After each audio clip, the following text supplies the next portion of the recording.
Hi friends, Emily Midgett here with you today on the Pinkfresh Studio YouTube channel, and today I have some inspiration using the new Beautiful Roses letterpress plate and coordinating die, which I actually illustrated for Pinkfresh Studio. And I'm so excited that they've used a couple of my illustrations for letterpress plates.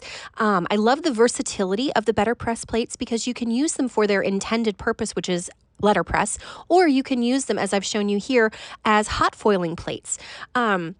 So I think that really makes them, it really increases their value for you because you can use them in multiple different ways. And today I have used them not as letterpress plates with ink, but I have used them, used the Beautiful Roses letterpress plate as, first of all, on this panel that we're working on here, I have used it as kind of an embossing folder. The letterpress paper, the porcelain letterpress paper from Spellbinders that I'm using is a beautifully luxurious, thick white cardstock. And so it presses down the image, the raised areas of this plate press down so nicely into this paper.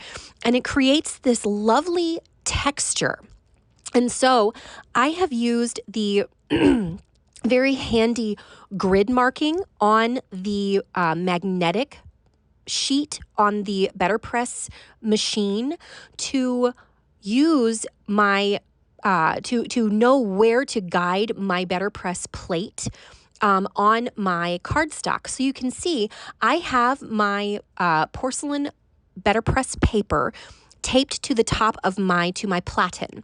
And this is going to allow me to know exactly where my letterpress plate is going. It's the mirror image. It's the opposite image. So like if you closed your platen on top of your letterpress like a book, that's how you can kind of visualize where it is. I also just showed you how I arranged my plate on the platen itself on the paper. And then because the base of the letterpress is magnetic, you can kind of flip it over and use that magnetic feature to your advantage because the letterpress magnetic sheet will pick up that plate, that metal plate. So you can kind of use it both ways. You can use the letterpress platform as it's intended, or you can flip it over and use it so that you have a better idea of exactly where your image is being placed on your cardstock. So I am taking the Beautiful Roses letterpress plate, and I'm just arranging it around the outside, around the exterior edge of my A2 sized panel of porcelain letterpress paper. And I'm not inking this up. That's the key. I'm only using the impression of the image to add some texture to my card front.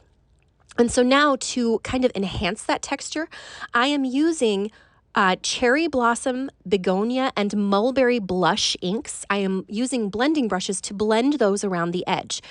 Now, what's really fun about these debossed images on this paper is that the ink will kind of concentrate in those debossed areas. And so it picks up and highlights that pattern that you have impressed into the paper. So it's very subtle. It's not super intense, but I don't want it to be intense. I want it to be subtle. I want there to just be the hint of texture on this background. So I have started with Cherry Blossom ink, and I've blended that closer towards the center, and then each time each new color that I use, I keep it a little bit closer to the edge. I don't blend in towards the center as far. So I've blended Begonia and then blended Mulberry Blush ink. And so you can see how beautifully that the pattern is picked up with that ink blending over the top. Now I have used some vellum to hot foil the Beautiful Roses letterpress plate with some blush hot foil from Spellbinders.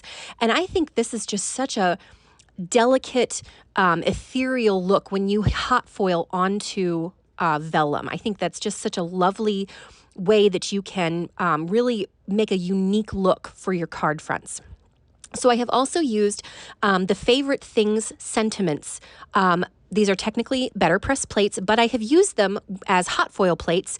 And then I took it a step further and used the leftovers with the Pinkfresh solid hot foil plate and created these reverse images so that I have the white lettering with the blush exterior around the lettering. So here I am just enhancing the blended textured background by splattering some handmade rose gold glitter watercolors on the background. I'm just getting them wet, and then I maneuver my arm around so that the splatters get kind of randomly splattered all around the edges. And you can see what lovely sparkle. It's just a little subtle extra shimmer that goes on the background of your card front. So now you can see I have all of the different pieces assembled here together, and I am going to select, I wasn't sure which greeting I wanted to use depending on how I laid things out, but I do also have the Essentials Glitter Cardstock Metallics, which I have pulled out the rose gold panel from that, the rose gold piece of glitter cardstock. I love these new glitter cardstocks. They are amazing, and they don't shed, so they're super fun way to add a little bit of extra shimmer and shine to your card fronts. And I love that it coordinates so nicely with that blush hot foil that we did on the vellum and on the sentiment. So I have just used the mini slimline frame dies, and I've cut, since this is oriented for a mini slimline card, I've cut it so that it is kind of hanging off of the left side. So we're just going to use this frame to kind of add a little bit of extra something behind the hot foiled vellum die cut. And so I'm just adding some foam tape. We're going to pop this glitter die cut up off of the blended textured background. And I'm just using some little 1/4 inch pieces of foam tape to pop this up. And that's going to kind of offset, it's going to kind of accent the hot foiled floral die cut that we have. It just adds a little bit of extra shimmer and shine and elegance, I think, to this card.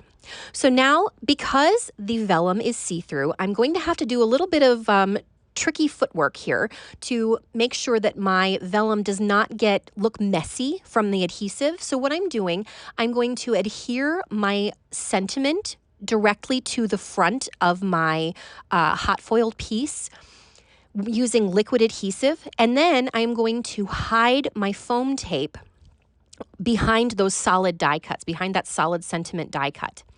And that way the piece, because they're all one piece, since I adhered them together with the liquid glue, I don't have to worry about adding any extra adhesive to the hot foiled vellum piece. So that's one sneaky way I like to use to adhere semi-transparent vellum. So now here I'm just adding one little extra bit of texture to my card. I found some kind of melon-colored twine in my stash, and I thought it would be a really nice accent for my little cluster here. And it adds a little bit of extra texture to this card. It adds a little bit of extra interest to the card because it is a limited color palette. So now I am just adding a few champagne glitter drops to the card front, just to add one little extra bit of sparkle. And I think that they coordinate so beautifully with that rose gold glitter paper from Pinkfresh. I think I love that how all of the different elements from Pinkfresh work so beautifully together.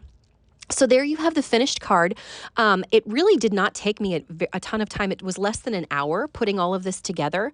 Once I had that idea in my head of using the letterpress plate as an embossing plate.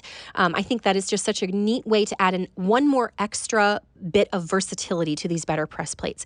So I hope you enjoyed that video. I hope you learned something. If you liked the video, hit the thumbs up and maybe hit the subscribe button to hear more content from us in the future. Thanks so much for watching. Have a great day. Bye.